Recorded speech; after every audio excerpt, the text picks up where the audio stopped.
les services de police sont ultra mobilisés, que ce soit la division antiterroriste, la STAT, la DGSI, enfin l'ensemble des services de police qui fait un travail considérable. Bruno, est-ce que c'est une hérésie de vouloir à tout prix faire cette cérémonie d'ouverture des JO sur la Seine? Alors écoutez, moi je vous trouve tous très défaitistes entre nous, je vous entends depuis tout à l'heure. C'est pas le genre. Moi ça fait un an que je dis qu'il faut délocaliser, donc je n'ai pas changé d'avis, Bruno, j'ai pas attendu ce week-end. Non, moi je suis plutôt optimiste. Alors c'est vrai que les risques existent, mais vous savez, les risques existent depuis toujours. On a eu la Coupe du Monde de rugby, et pendant la Coupe du Monde du rugby, les problématiques de terrorisme étaient présentes. Et vous avez vu que ça s'est bien passé. Alors certains pourront mais la cérémonie d'ouverture était au Stade de France. Oui, non mais j'entends bien, mais de façon générale, je parle de la sécurité de façon générale. Donc c'est vrai que couvrir la sécurité des Jeux Olympiques, comme on l'a vu dans tous les pays du monde, c'est-à-dire dans un grand stade, ça pose pas de problème. Effectivement, la volonté du président de la République et du gouvernement de vouloir faire cette opération sur la Seine pose effectivement des problèmes de sécurité. Mais bon, il faut savoir qu'ils vont, la police de façon générale, les forces de l'ordre vont avoir 3 niveaux de sécurité à assurer, tout ce qui est air, le sol et mer, puisque enfin, quand je dis mer, ça veut dire la Seine évidemment. Oui, parce que la mer à Paris, elle fallait pas encore là, quand je veux dire. Elle n'est pas encore arrivée, absolument. Mais ça veut dire l'eau, donc ça veut dire la mobilisation de brigades fluviales, de plongeurs, de beaucoup de personnes mobilisées, et surtout quelque part une nouvelle qui a été un peu vilipendée pendant quelques temps, c'est l'utilisation des drones, qui va être très utile pour surveiller, contrôler tout ce qui est immeuble aux alentours des 6 km sur lesquels vont parcourir les athlètes. Alors, mais vous faites quoi s'il y a un sniper dans un appart? Oui, mais un sniper, vous savez, vous pouvez en trouver, je veux dire, dans toutes les cérémonies, quelles qu'elles soient, même si le RAID est présent, même si le GIGN est présent. Au Stade de France, tu peux pas en avoir. J'entends bien, mais sur les Champs-Élysées, alors à chaque fois qu'il y a la cérémonie du 14 juillet sur les Champs-Élysées, il y a des appartements qui donnent sur les Champs-Élysées. Il y a un peu moins de monde quand même. Oui, mais c'est sécurisé par des tireurs d'élite. Il y a très peu d'habitants sur les Champs-Élysées. Et pour le coup, il y a des chars qui défilent, tu peux riposter. Commettre un attentat pourrait très bien pénétrer dans un des appartements, et c'est sécurisé par les tireurs d'élite du RAID. Oui, enfin, excuse-moi, si je devais faire un attentat, je le ferais pas sur des militaires qui défilent sur les Champs-Élysées, parce que je me dirais qu'il y a le président de la République qui défile. Tu n'es pas sans ignorer qu'un chef de l'État va échapper à un attentat sur les Champs-Élysées le 14 juillet. Mais bon, c'était pas hier non plus. Jacques Chirac. La sagesse aurait voulu effectivement que les 6 km, on puisse réduire, je dirais, et pour réduire les problématiques de sécurité, réduire la distance des 6 km. Ça peut se faire.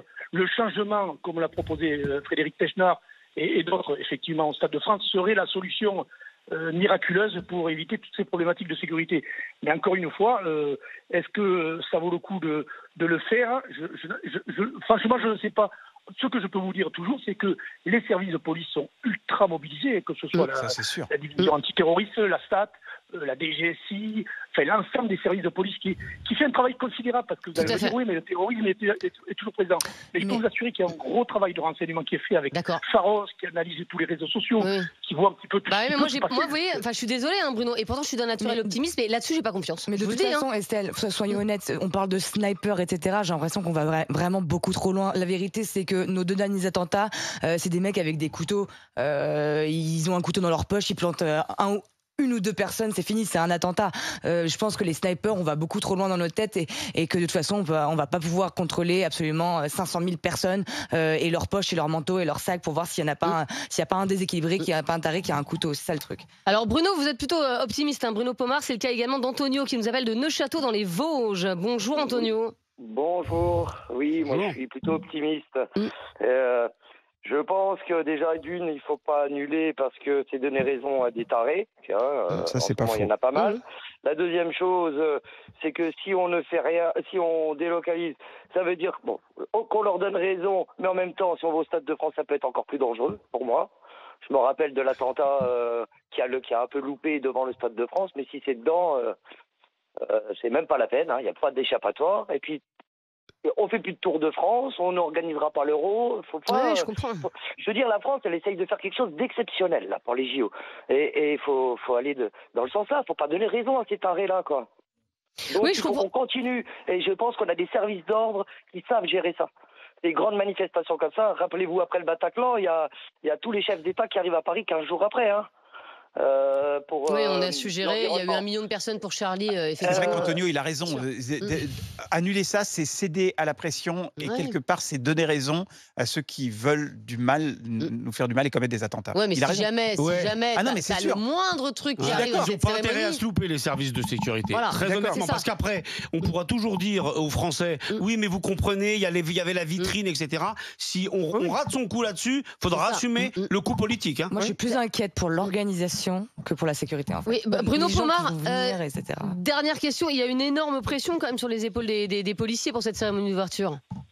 Oui, alors c'est pour ça qu'il y a une coalition entre tous les services de police. Vous avez vu, il y a peu de temps, le général Réty, le patron du GIGN, a assuré qu'à l'occasion des Jeux, l'ensemble des services antiterroristes, et en particulier le RAID, le GIGN et la BRI, travailleront ensemble avec une compétence totale pour l'ensemble de ces unités. Ça, c'est des éléments importants, peut-être techniques, mais très importants toujours.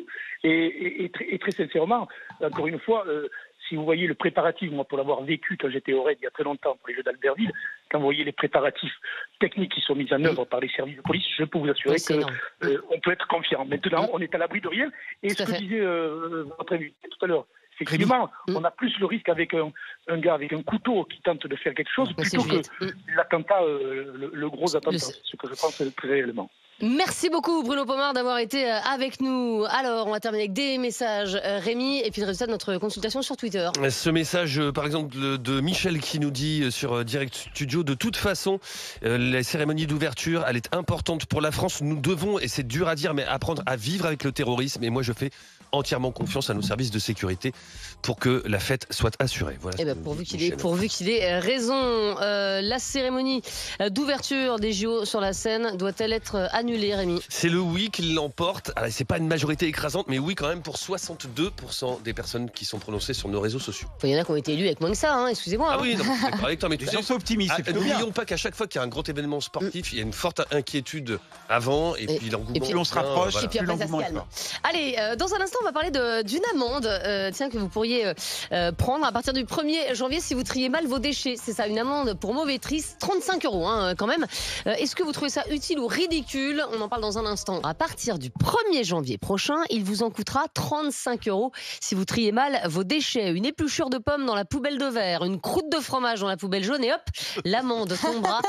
Mais Rémi, excusez-moi, mais qui va aller vérifier nos poubelles? Alors, en théorie, ce sont les policiers municipaux et les officiers de police judiciaire qui ont le pouvoir de vous sanctionner. Cette amende de 35 €, elle est déjà possible depuis 2020 et le vote de la loi anti-gaspillage. Le non-respect des consignes de tri et de recyclage est régi par l'article R632-1 du Code pénal. C'est donc déjà valable si vous déposez du carton ou des bouteilles plastiques, par exemple, dans le bac noir, dans le bac des ordures ménagères, au lieu du bac jaune, ou alors du verre, si vous mettez dans les ordures ménagères, alors que vous devriez le mettre dans le bac réservé au verre. Ce qui change à partir du 1er janvier prochain, c'est que désormais les biodéchets seront également concernés. Jusqu'à présent, ceux qui n'avaient pas de composteur mettaient les pleurs de pommes de terre, de légumes, les restes de repas, tout dans la poubelle noire, celle des ordures ménagères. Désormais, il faudra la mettre dans une poubelle dédiée. Alors certes, au départ, il y aura une tolérance. Pour cause, seuls 27 millions de Français, soit 40% de la population, on va avoir combien de poubelles auront une solution courant 2024, selon le ministère de la Transition écologique.